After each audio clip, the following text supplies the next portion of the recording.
listening to I Am Refocused Radio with your host, Shemaiah Reed. This show is designed to inspire you to live your purpose and regain your focus. And now, here's your host, Shemaiah Reed.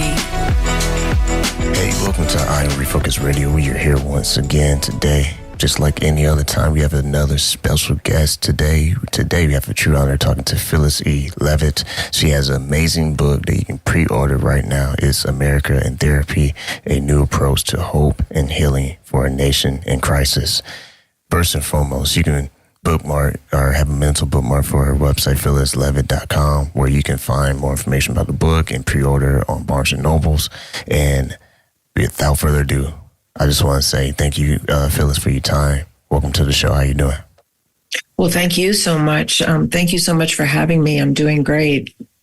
You are not just an author that has an amazing book that people can get soon, but you also are a psychotherapist and you have a story, just like most successful individuals. Kind of paint the picture for our audience a little bit about your career and what caused you to want to write this book.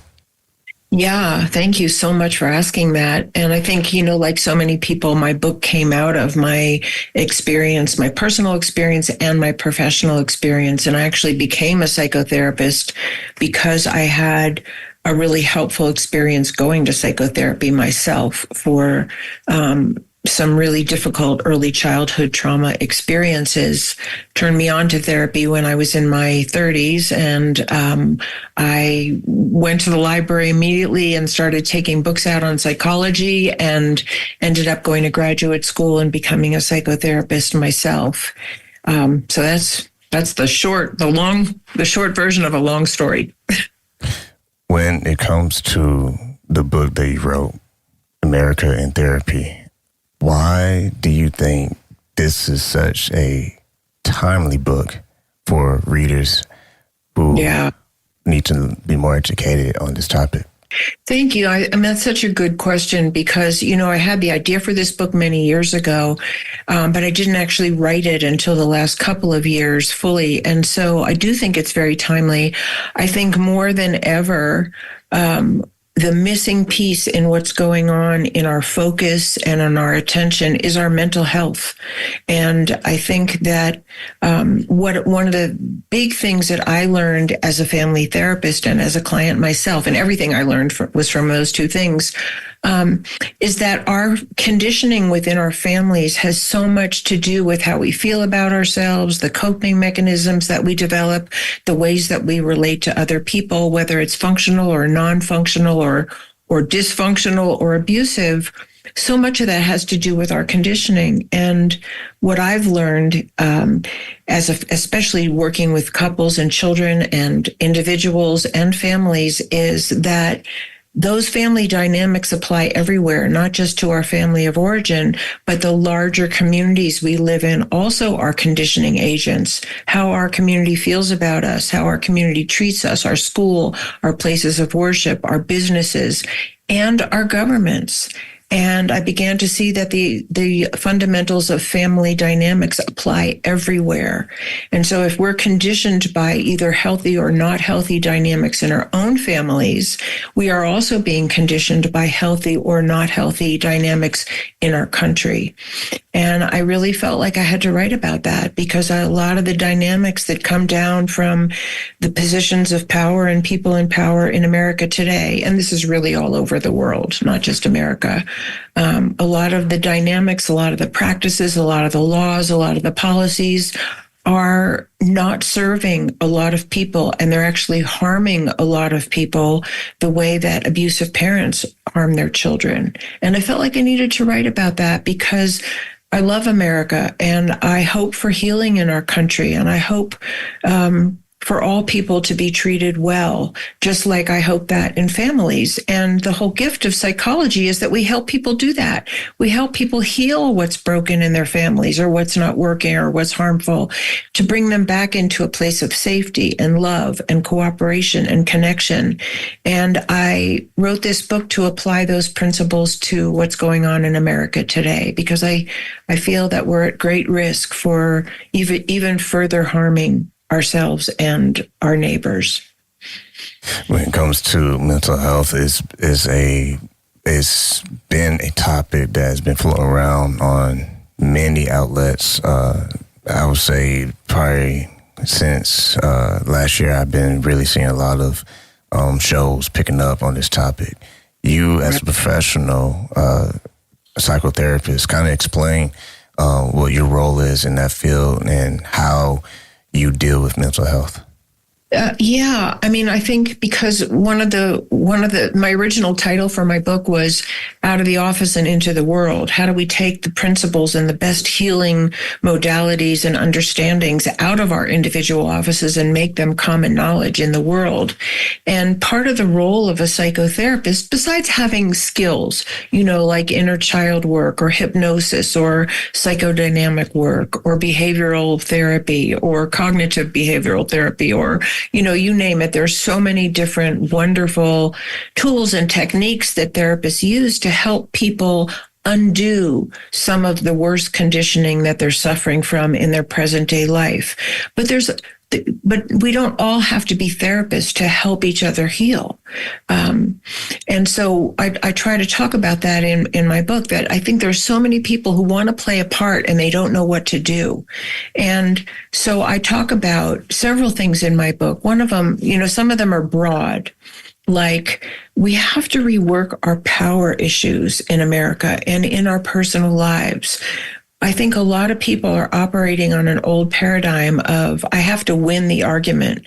I have to dominate you to get my way. You have to see that I'm right and you're wrong. And we have a lot of this going on at very high levels of government and large institutions today. And that power dynamic is hurting so many people.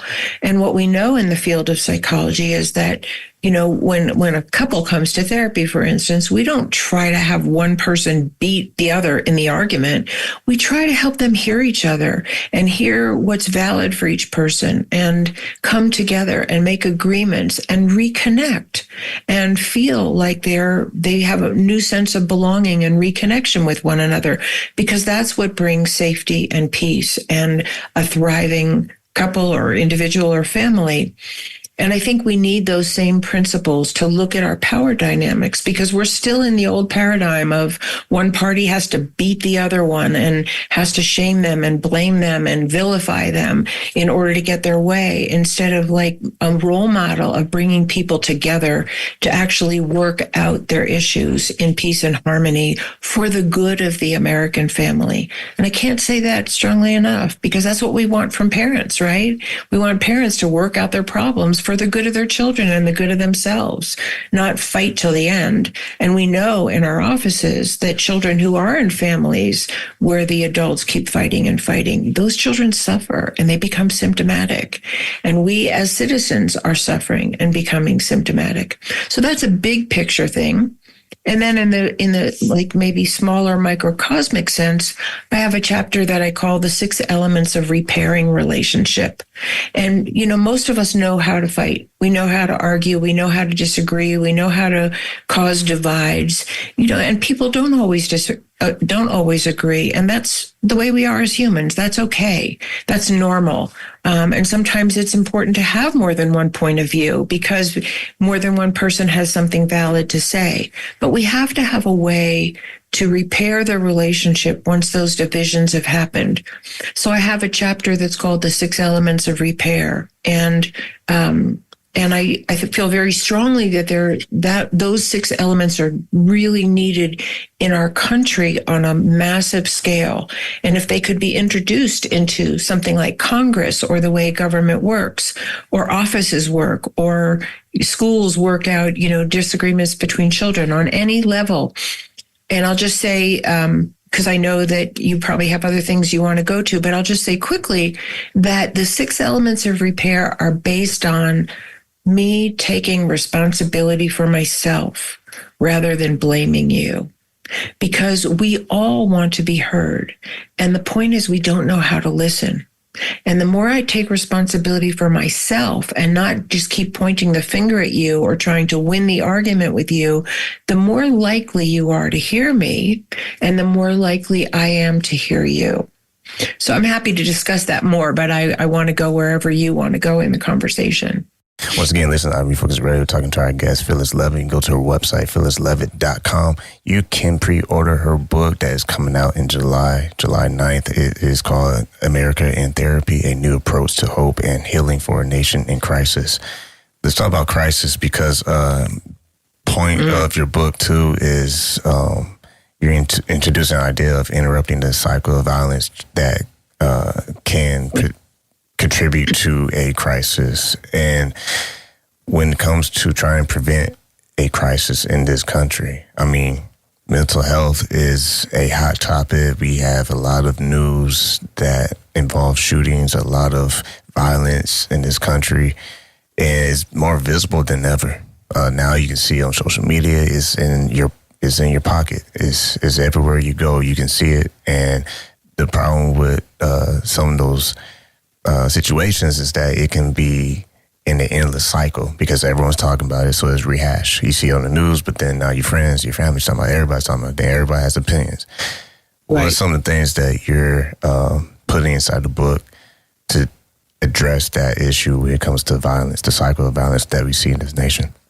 Yeah, I mean, I think we have to look at the individual family in relationship to our larger family systems.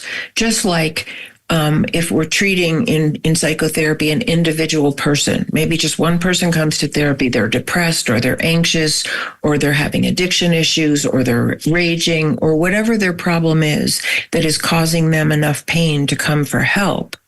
They're a product of their environment to some extent. There's nature and there's nurture. But I think we have to really focus on nurture because we learn from our families and the institutions around us what's expected of us. How do people resolve conflict? Do they resolve conflict? What are the roles for men and women? What is success? What are consequences? What are rewards for different behaviors? We learn all these things in our family systems. And if you're in an abusive family, you learn that the way people deal with conflict is to rage and hurt each other. And then we take that out into the world with us. So many of us do. Not everyone does, but many people do. And the other side of that is many people who are the subject of some kind of abusive dynamic in their family don't become ragers. They become really passive and easily manipulated and controlled because they've learned that having power is dangerous. Standing up to an abusive parent or family member is dangerous. And so they become passive and easily manipulated. And so we have to look at the microcosm of the family in relationship to the larger family systems. Because if the family system of America is hurting large groups of people, the poor, certain minority populations, and when we know this is going on,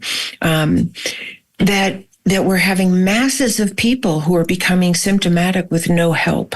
And then one of them picks up a gun and goes into an elementary school and kills innocent children. And so we have to look at not only the family they came from, but the larger family systems they're interacting with and that have affected their family. So if they're in a family where they've been discriminated against, they don't have access to mental health help, they don't have access to education, good education or health care or food even, then we have to look at all of those family systems and be responsible for all of them. With that point being made, if someone is listening to this and they're thinking, well, on one end, yes, the government should have responsibility in creating resources, education systems, and opportunities for people to have a chance to be educated, to have an opportunity to know, okay, there's help out there or there's resources out there. But also there are individuals who, no matter how much you help them, they might just act out regardless. What would you think on the community level individuals can do collectively to help nurture those individuals to get the help that they need or support those individuals that potentially could be at risk? I think that's a really good question. And I think, I think where we are right now in terms of the ways that we address mental health and understand mental health in our country is that there are people, like you say, that we actually don't know how to help. They're so injured by what other people have done to them or what their life circumstances have produced in them that we don't know how to make them safe in society. But that being said, and I'll come right back to that being said, there are many more people that we could help if we didn't have a mindset of they're just bad and they need to be locked up and throw away the key. There are many people, statistics show that of the people incarcerated in America, for instance, more than half of them have suffered some kind of abuse or neglect in childhood that is untreated. So what if we were committed to a criminal justice system that was designed to do our very best to rehabilitate people, to bring them care and understanding, even if some of them need restraint because we don't know how to make them safe for themselves and others, that we're still committed to seeing them as human beings that something bad happened to that left them with, no resources for good coping mechanisms, and they've acted out terribly sometimes in society. But I quote this man all the time. I don't know if you've heard of Brian Stevenson, but I believe that he works with trying to get people released from prison who were wrongfully, imprisoned. But he works a lot with the criminal justice system. And one of the things that he said that I love to quote, because I have found this to be true as a psychotherapist, is no one is the worst thing they've ever done. And I like to add to that, no one is the worst thing that ever happened to them. We have an essence inside that can be reached. We're all born innocent, perfect little human beings. And then something happens to us, and some of us adapt well, and some of us don't. But inside, everyone is this essential human being, and we can commit as a society to helping heal and find and heal that part of every single person. Whether we can do that successfully right now, we probably can't, and that's okay because we have to start somewhere. But what I would say is if we bring the focus of mental health and healing families on all levels to our country, we're going to help over time eliminate some of the worst effects on people and some of the worst of crime. Because that's what happens on an individual level. People heal. And when they heal, they're more loving, they're more cooperative, they're more generous, they're more kind, they're less self-centered, they're more creative. Mm-hmm.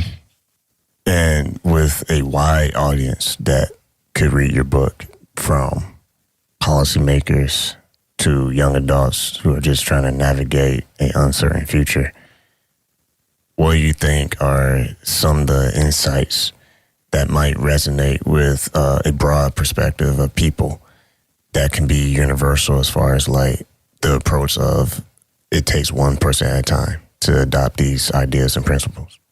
Right. Yeah, I think that there's two things. One, if you're really suffering, see if there's anywhere you can get help, whether it's from a friend, someone in your church, a hotline, a therapist, a community mental health center that might be free or minimal cost.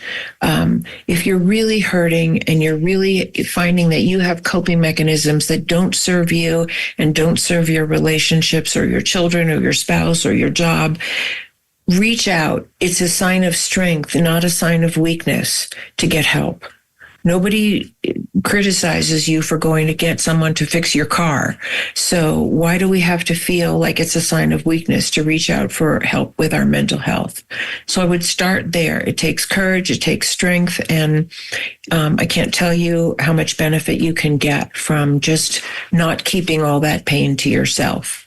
That being said, if that's not the position you're in, we all can affect each other. We know that hatred affects people, violence affects people. Well, love and compassion and understanding affect people just as much, if not more. can be friendly to your neighbor. Be kind to the person who's having a hard time in line in front of you, or to the person on the other end of the phone who, you're not getting satisfaction from. Being kind to other people is free. It costs nothing. And it makes a difference in so many people's lives. I've had many clients over the years who have said to me, no one ever told me they loved me. That is just heartbreaking. Our families are suffering in America. And what I've learned, and I always say this, and I love to give this message because it's such a simple one, but I don't hear it enough. All of my experience has shown me that love and caring and cooperation are the best foods for human beings. They make us the healthiest. They make us the safest. They allow us to express our greatest gifts when we're loved and we're safe and there's cooperation around us. And I'll add this last one, although there's many other things I could add to the list. When we're committed to nonviolent conflict resolution, it brings out the best in people. I have never had a client in all the years that I've been a therapist who did some kind of real healing work, who became more violent, hateful, mean, unkind, uncooperative. Never. I've never seen that, because when we help people heal, they become more loving, generous, kind, cooperative, and peaceful. And that's what I'm looking for our country. Once again, listen to I'm Focus Radio, talking to Phyllis Leavitt. You can go to her website, phyllisleavitt.com. We're also talking about her book that you can pre-order on Barnes & Noble, or you go to her website for more information on that. But it comes out July 9th of this year, and you can pre-order it right now. Book entitled that we're talking about is America and Therapy, A New Approach to Hope and Healing for a Nation in Crisis. Speaking of conflict, we see a lot of conflict in this world. Mm-hmm. And to your point, we can do something about the conflict that we have with each other in this nation. We may not have control outside of this nation, but we can at least control what we do to our other neighbor inside our own country. That's right. What are some of the things that you hope people can do collectively? Like, is this something that should be introduced in schools? Because apparently schools have been having some hot topics with education. Would this be a very generic, easy approach to introduce in school systems to teach kids about empathy and maybe consider how they treat their neighbor? 100%. 100%. Instead of looking at children, for instance, who maybe bully somebody on the playground. Yes, you want to stop them from bullying somebody on the playground, but take that child aside. Ask them what's bothering them. What's it like at home? Is somebody bullying them? Is something hurting them? Are they afraid of something? Because children just don't become bullies unless there's, something isn't working. And it could be that there's abuse or neglect of some kind happening to them. Or it could be, and this is a topic I touch on in my book, because I think we also see this. There are some children who are never given limits and boundaries. And so they have no sense of where they end and somebody else begins, and they want to take up all the space. And they become bullies from that point of view. But whatever it is, it's an unhealthy dynamic. A child on a playground, for instance, who becomes a bully needs help, not just punishment. And that's what I'm saying for so many people who end up in the criminal justice system. They need help, not punishment. And so that's a really big one. And I think, I'm sorry, I need you to ask that question again. I've lost my train of thought here. Oh, you're fine. Part of it too was, would you think this be something that could be introduced in school systems, trying to reach students while they're young? 100%. And to understand that, like, I have people that report to me now that there's really overt discrimination happening among children in the school system. People calling children of color names and acting out on them. And it's the school's responsibility. And this is where I talk about the family systems are outside of our family, as well as inside of our family. The school is a family system. We need to educate some of the educators to sit down with children and talk to them about the effects of bullying and talk to them about how each person is worthy of love and how would they like to be treated, or whatever bullying interventions. There are programs for intervention in bullying that work really well. And we need to see those things happen on a large scale. I would also like to see that the world of psychology and family systems and family therapy is taught as part of our curriculum, starting in high school, maybe even starting in junior high. But so that, if I had known about family dynamics and psychology and what influences us when I was young, it would have made all the difference in my life. And I think a lot of young people could really benefit from understanding healthy family dynamics, not healthy family dynamics, and having access to being able to say, something's going on in my family that's not good. My parents are raging, or my mother's an addict, or my father is beating someone, or whatever, without feeling like they're just going to get their family in trouble, but that they could get their family help. And that's a whole different worldview, and it would change so many people's lives. Once again. And of course, I would love to see these principles in Congress. Active listening, facilitated conversation, respect, deep listening, taking responsibility for one's own actions and not pointing fingers. All of these things I would love to see on every level of society, because they heal, because they bring people back together, because they make us safe for each other. And with that note, I would say too, that wouldn't hurt for debates either, because to your point, debates are traditionally all about who can beat the other person, and that's fine. But consider the division that's in the country currently. Presidential debates might be a little bit more entertaining if we actually heard both of the debaters finish their thought versus being cut off.